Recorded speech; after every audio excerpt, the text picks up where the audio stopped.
ഭക്ഷണമെങ്കിലും കിട്ടുമോ? വരുവടാ. നമ്മളിങ്ങനെ ഇരുന്നാ മതി, ആൾക്കാർ വന്നേ ചേരും.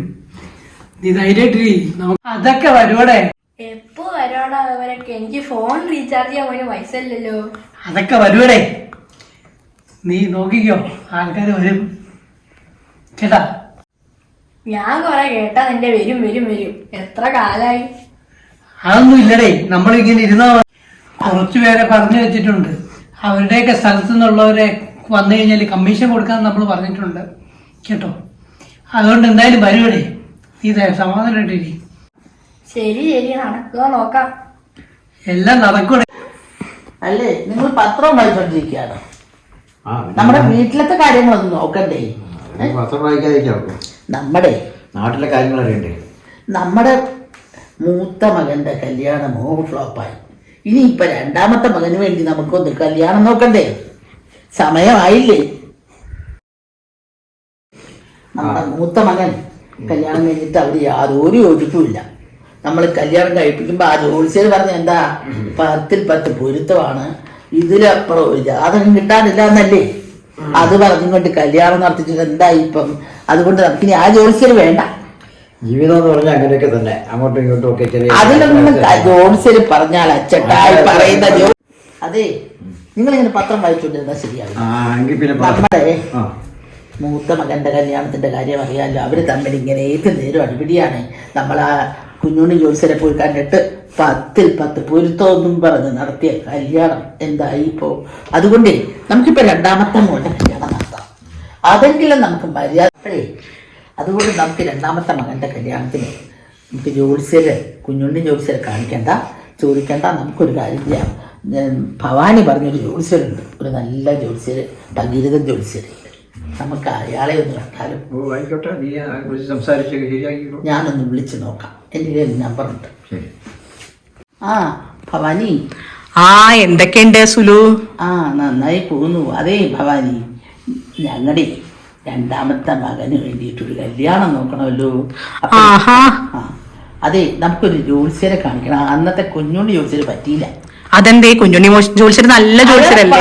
ഒന്നും ശരിയായില്ലെന്നേ.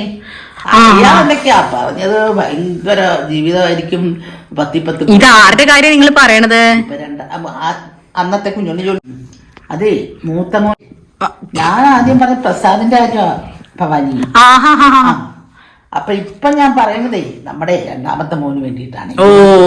ഗീഷിന് വേണ്ടിട്ടല്ലേ? അതുകൊണ്ട് അതിനെങ്കിലും അബദ്ധം വരാതിരിക്കാനായിട്ട് അന്ന് ഭവാനി പറഞ്ഞില്ലേ, നമ്മുടെ ഭഗീരഥൻ ജോത്സ്യരുടെ കാര്യമാണോ? അത് തന്നെ അത് തന്നെ. അതൊന്ന് കാണാനായിട്ട്. ഭഗീരഥൻ ജോത്സ്യരുണ്ടല്ലോ, മിടുക്കനാണ്. എന്റെ കാര്യമൊക്കെ അച്ചട്ടായിരുന്നു. അയ്യോ, എന്നാൽ എനിക്ക് ഒന്ന് കാണാനുള്ള ഏർപ്പാടാക്കി തരുമോ? ശരി ശരി. മൂപ്പരുടെ ഒരു കൂടെയുള്ള സഹായി ഉണ്ട്, വളരെ നല്ല മനുഷ്യനാണ്. പുള്ളിയടുത്ത് ഞാൻ പറഞ്ഞേൽപ്പിച്ചേക്കാട്ടോ. അത് നേരത്തെ ബുക്ക് ചെയ്യണോ? അതൊക്കെ ഞാൻ ഏൽപ്പിച്ചേക്കാം. ഞാൻ പറഞ്ഞ സുലുവും ഭർത്താവും കൂടെ അങ്ങോട്ട് ചെന്നാ മതി. ഓക്കെ, മറക്കല്ലേ? ഇല്ലില്ല, മറക്കില്ല. ശരി. നടക്കൂടെ? നമ്മള് കുറെ സിംഗികളെ ഏർപ്പാടാക്കിയിട്ടുണ്ടല്ലോ. എനിക്കൊരു കോള് വരുന്നു. അതാണ്. നമസ്കാരം, ആരാണ്? ഹലോ, ഞാനാണ്, ഭവാനിയാണ്. അന്ന് പശുവിന്റെ കാര്യത്തിന് ഹോമം. ഭവാനി, എന്തൊക്കെയുണ്ട്? ഇപ്പൊ നന്നായി പോകുന്നു. ജോത്സ്യരുടെ ഒരു അനുഗ്രഹത്താൽ നല്ല ഇതായിട്ട് പോകുന്നു. പശു നന്നായിരിക്കുന്നു. നല്ലത് തന്നെ. ഞാനിപ്പോ വിളിച്ചതേ, എനിക്ക് അറിയുന്ന ഒരു കൂട്ടരുണ്ടേ, അവർക്ക് ഒന്ന് ജോത്സ്യരെ കാണാനായിട്ട് ഒരു അവസരം വേണമായിരുന്നു. ഒഴിവുണ്ടാവുമോ? ഞാൻ നോക്കട്ടെ കേട്ടോ, എന്നാ പറ്റുക എന്ന്. കുറച്ച് ബിസിയാണ്, എന്നാലും നോക്കട്ടെ. അപ്പൊ എന്തെങ്കിലും ജോത്സ്യർക്ക് പറ്റുന്ന ഒരു ദിവസം പറഞ്ഞു തരുമോ? ഞാൻ എന്റെ ഡയറിയിൽ നോക്കട്ടെ. തിങ്കളാഴ്ച മതി. തിങ്കളാഴ്ച ആവട്ടെ. എന്നാൽ തിങ്കളാഴ്ച വരാൻ പറയട്ടോ. വളരെ ഉപകാരം കേട്ടോ. തിരുമേനിയോട് പറയണേ. ഭവാനി വിളിച്ചു പറയണം കേട്ടോ. പറയാം. എടാ, നല്ലൊരു കോള് കിട്ടിയിട്ടുണ്ട്. 50,000 കിട്ടും. ഒരു 50,000 രൂപയെങ്കിലും അടിച്ചെടുക്കണതാ. എന്റെ ദൈവമേ!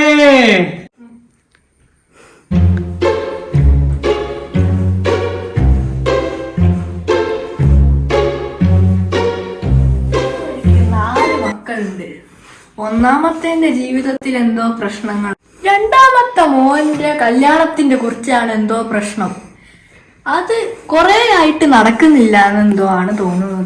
പിന്നെ 2 മക്കളുണ്ട്, അവന്റെ കാര്യങ്ങൾ അത്രയ്ക്ക് പ്രശ്നമൊന്നുമില്ല. ആദ്യത്തെ മോന്റെ ജീവിതത്തിൽ എന്തോ പ്രശ്നമുണ്ട്, പക്ഷെ കല്യാണം കഴിഞ്ഞതാണ്. രണ്ടാമത്തെ മോൻ കല്യാണത്തിനാണ് ഇപ്പൊ വരുന്നത്. എന്തായാലും ഞാൻ അത് ബഗ്ഗുവിനോട് പറയട്ടെ. എന്തായാലും 2 കാശുള്ള ടീമാണ്. എടാ ബഗ്ഗു അവന്റെ ഇവരൊക്കെ കിട്ടിയടാ. കിട്ടിയാ? അതെ. അപ്പൊ നമുക്ക് തുടങ്ങാം. എന്തൊക്കെയാണ് ശേഖരിച്ച വിവരങ്ങള്? അവർക്ക് 4 മക്കളുണ്ട്. ആദ്യത്തെ മകന്റെ ജീവിതത്തിൽ എന്തൊക്കെയോ പ്രശ്നമുണ്ട്, പക്ഷെ കല്യാണം കഴിഞ്ഞതാ വേറെ ഏതോ നമ്പൂതിരിന്റെ കൂടെ. രണ്ടാമത്തെ മോന്റെ കല്യാണത്തിനാണ് ഇന്ന് അവര് വരുന്നത്. ബാക്കി 2 മക്കള് വേറെ നല്ല ജീവിതമായിട്ടാ. നമുക്ക് രണ്ടാമത്തെ മോന്റെ കല്യാണമായിട്ടാണ് അവരിന്ന് വരുന്നത്. നമുക്ക് അടിച്ച് പൊളിച്ചു കൊടുക്കടാ. പൊളിക്കാം നമുക്ക്. അവര് വരുന്നുണ്ടോ? ആണോ?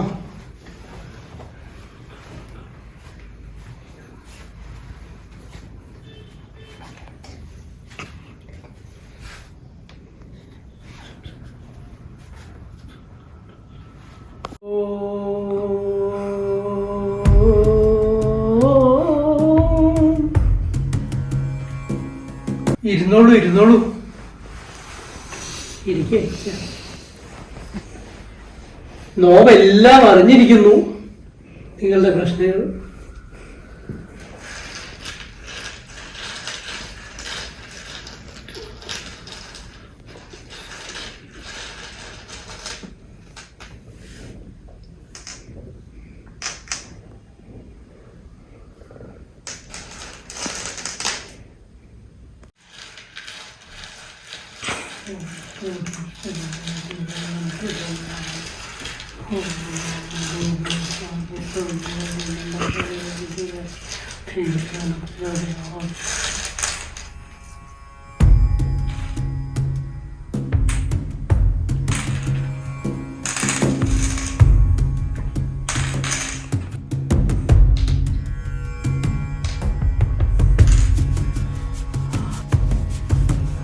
നിങ്ങൾക്ക് 4 മക്കളെ കാണുന്നു.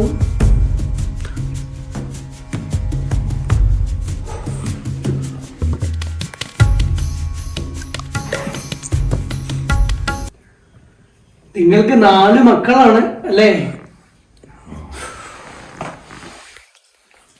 പ്രളയമില്ലേ, മുൻകൂട്ടി പ്രവചിച്ച മഹാനാണിവർ.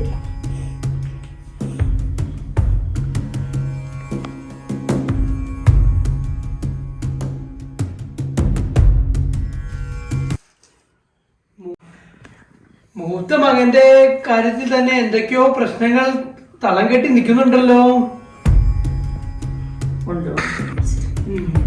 രണ്ടാമത്തെ പുത്രനെ സംബന്ധിച്ചാണ് വന്നിരിക്കുന്നത് അല്ലേ?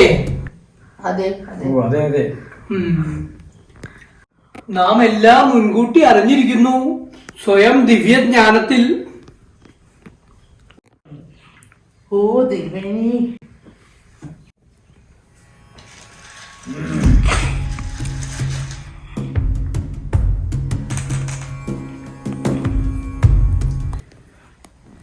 അപ്പോ ഇതിന് പ്രതിവിധിയുണ്ട്. ഒരു വലിയ ഹോമം തന്നെ നടത്തേണ്ടി വരും.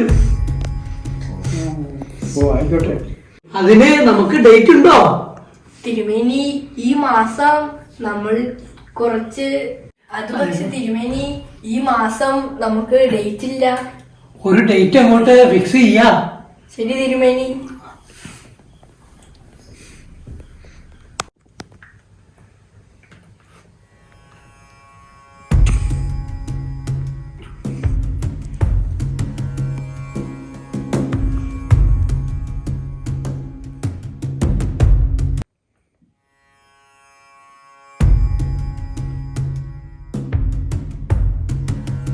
ഇതാ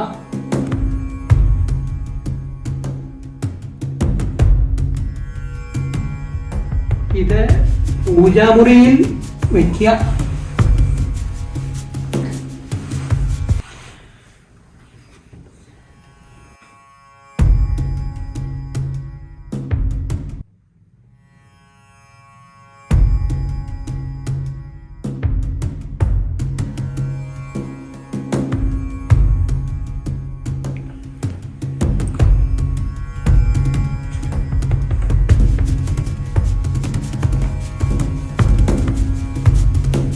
ഇത് വീടിന്റെ തെക്കേ മൂലയ്ക്ക് കുഴിച്ചിടുക. പൂച്ച പോലും ചാടാത്ത രീതിയിൽ ഒരു വേലി കെട്ടുക. കേട്ടോ? എല്ലാം മംഗളമായി വരും. കേശു ഒരു ഇടം വരെ പോയിരിക്കുക. ഇനി ഒരു അപ്പോയിന്റ്മെന്റ് വേണ്ട സമയത്ത് കേശുവിനെ വിളിച്ചാ മതി. അങ്ങനെ ആവട്ടെ. തിരുമേനിന്റെ മീനമോളില്ലേ? മീനുകൾക്ക് ഇപ്പൊ എന്താ? ആ ഷാപ്പില് വർക്ക് ചെയ്യുന്ന സുനീന്റെ കൂടെ ഒളിച്ചോടിപ്പോയി. അയ്യോ,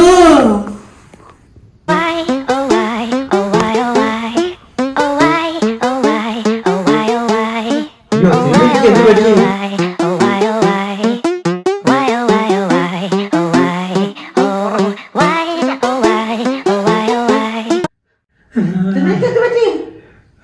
തിരുമേനി മീന് മോള്, എന്റെ മീന് മോള്. അപ്പോഴേ നമ്മുടെ വീഡിയോ ഇഷ്ടമായെങ്കിൽ ലൈക്ക് ചെയ്യണം, ഷെയർ ചെയ്യണം, സബ്സ്ക്രൈബ് ചെയ്യണം. Kannan triple R Galaxy.